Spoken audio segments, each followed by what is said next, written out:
今次我哋嚟到法國首都巴黎，由戴高樂機場坐火車去市中心呢，大概45分鐘。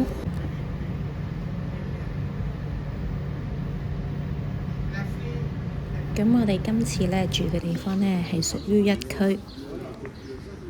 咁火車站一出呢，沿路呢兩邊都有好多好靚嘅餐廳。咁我哋住嘅地方側邊呢，就係 Emily in Paris 嘅拍攝場地啦。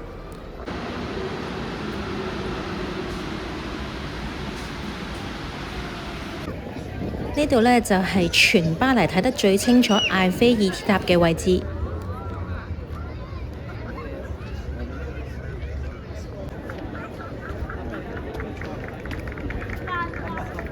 咁我哋嚟巴黎呢幾日呢嘅天氣呢非常之好喎，亦都係咁啱櫻花盛開最靚嘅2個星期。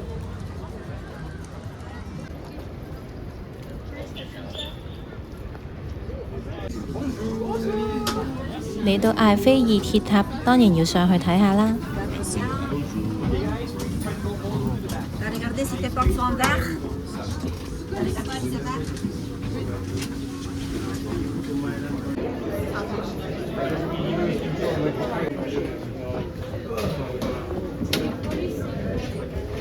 我哋今次上到去艾菲爾鐵塔嘅塔頂，大家識唔識睇巴黎鐵塔嘅時間呢？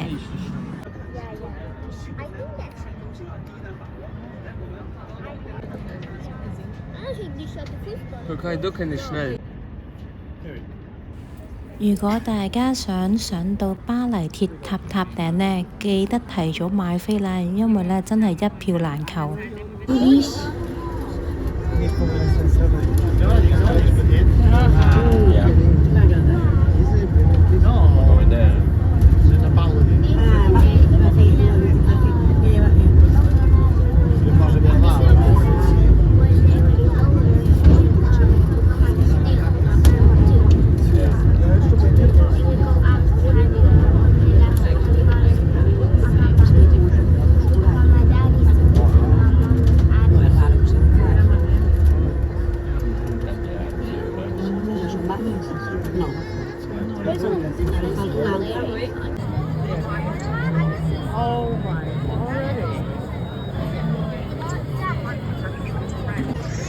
而每晚巴黎鐵塔呢，搭正嘅時候呢，都會有5分鐘閃燈嘅效果，千祈唔好錯過啊！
睇完夜晚嘅巴黎鐵塔之後呢，梗係去食飯啦。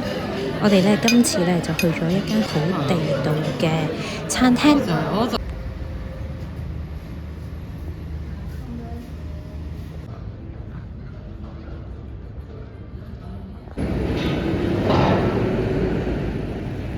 到咗第2日呢，我哋就去咗食個法式早餐。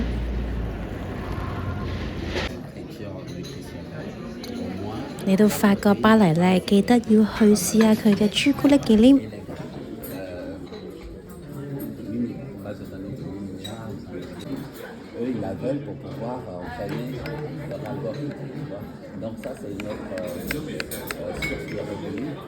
呢度就係凡爾賽宮正門嘅入口啦。你睇下天上面一嚿雲都冇啊！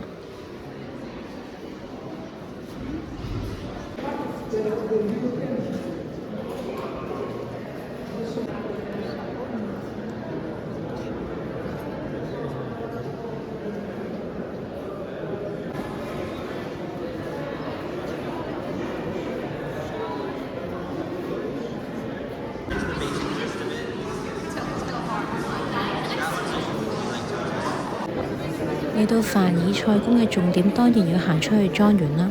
佢係少有咁大嘅莊園，而且遠處呢亦都可以爬艇。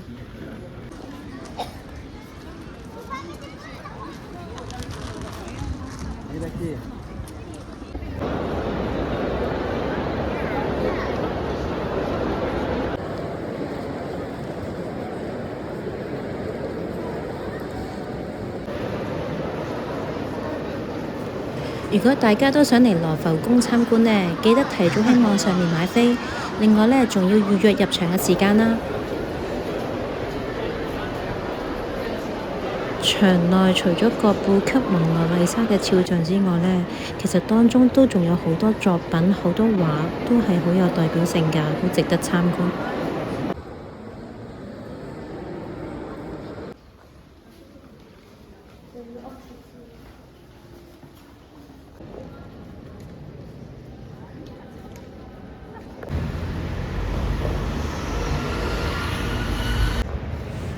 而喺傍晚嘅時分呢，亦都可以由羅浮宮行出去對面，就可以去到塞納河啦。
如果大家有時間呢，不妨花少少時間呢去食一餐法國嘅傳統菜式。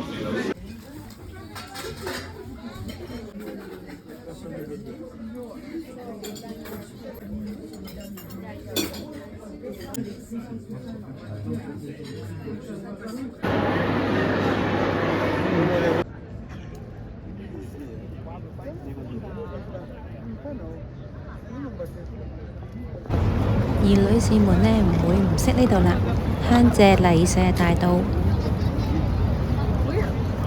仲有呢條蒙田大街。